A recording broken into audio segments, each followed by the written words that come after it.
너는 귀를 기울여 지혜 있는 자의 말씀을 들으며 내 지식에 마음을 둘지어다. 이것을 내 속에 보존하며 내 입술 위에 함께 있게 함이 아름다우니라.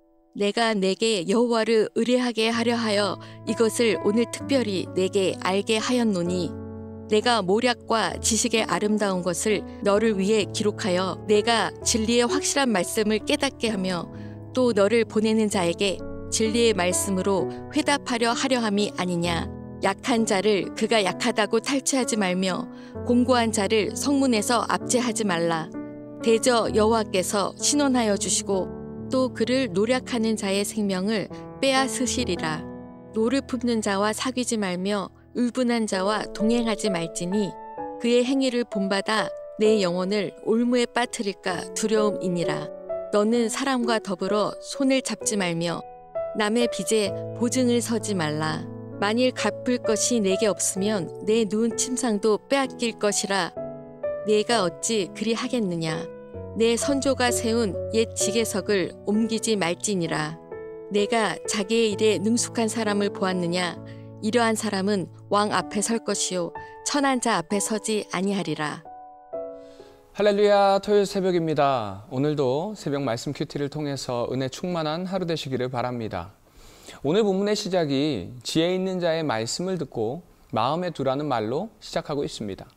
그 목적은 하나님을 의뢰하게 하고 진리의 말씀을 깨달아 그것을 삶 속에서 실천하게 하기 위함이라는 것이죠. 그리고 이제 그것을 하기 위해서 5가지의 가르침을 말씀하고 있습니다. 첫 번째는 22절에 나옵니다. 약한 자를 그가 약하다고 탈취하지 말며 곤고한 자를 성문에서 압제하지 말라라고 말씀하고 있습니다. 과부와 고아와 같은 약자를 보호하는 것은 성경 속에서 일관되게 흐르고 있는 중심 사상이라고 할 수 있습니다. 그렇기 때문에 약자를 보호하라는 것이죠.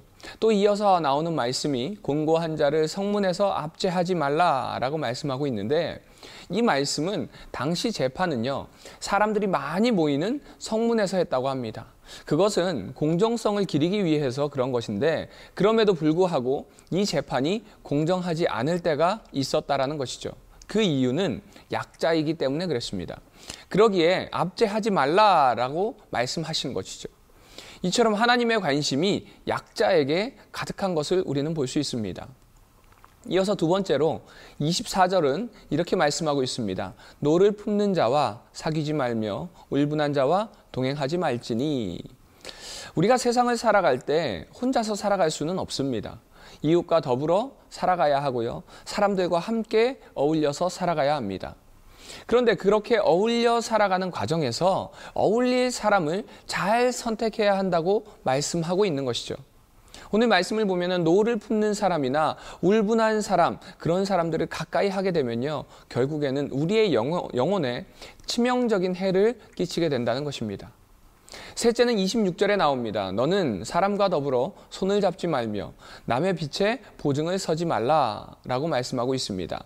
26절 앞에 보면요, 손을 잡지 말라라는 이 말과 남의 빛을 보증 서지 말라라는 이 말은 동일한 의미로 쓰였다라고 보는 게 맞습니다. 사실 타인의 보증을 서는 것 그 자체가 잘못된 것은 아닙니다.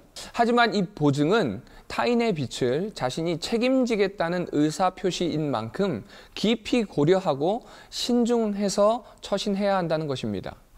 만약에 자신의 경제적인 처지를 고려하지 않고 경솔하게 그냥 보증을 들게 된다면 27절 말씀 보면은 누운 침상도 빼앗길 수 있다라고 말씀하고 있습니다. 이 말씀은 빚 보증을 잘못 서게 되면 가지고 있는 소유물을 하나도 남김없이 모두 빼앗기게 될 것이다 라고 의미하고 있는 것입니다. 이처럼 보증이 얼마나 위험한 것인지를 이전부터 교훈하고 있었다는 것입니다. 네 번째는요, 이제 28절에 나옵니다. 내 선조가 세운 옛 지계석을 옮기지 말지니라. 지계석은요, 이 땅의 경계를 표시하는 큰 돌기둥 아니면 큰 돌을 말합니다. 이스라엘 사람들에게 땅은 하나님께서 허락해 주신 영원한 기업이었습니다. 그렇기 때문에 이 땅을 다른 사람에게 영원히 매매할 수가 없는 것이죠.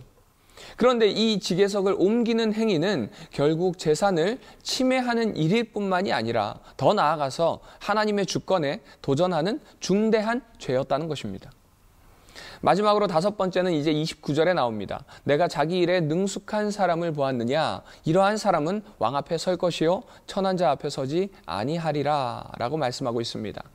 이는 자신이 맡은 일에 능숙해지도록 최선을 다해야 한다라고 교훈하고 있습니다.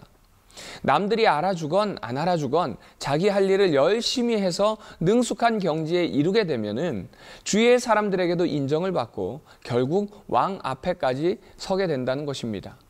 즉 우리 그리스도인들은요, 지혜와 성실함으로 경건 훈련을 쌓아 나가야 되고요, 성숙한 신앙을 이루기 위해서 몸부림치면서 살아가야 됩니다. 그렇게 되면은 이웃에게도 인정받고 더 나아가서 하나님이 인정하셔서 영광의 자리에 서게 된다는 것입니다. 사랑하는 우리 남서울 비전교회 성도님들, 오늘 말씀 속에서 지혜자는 우리가 세상을 살아갈 때에 우리의 마음 가운데 꼭 새겨야 하는 5가지 교훈을 말씀해주고 있습니다.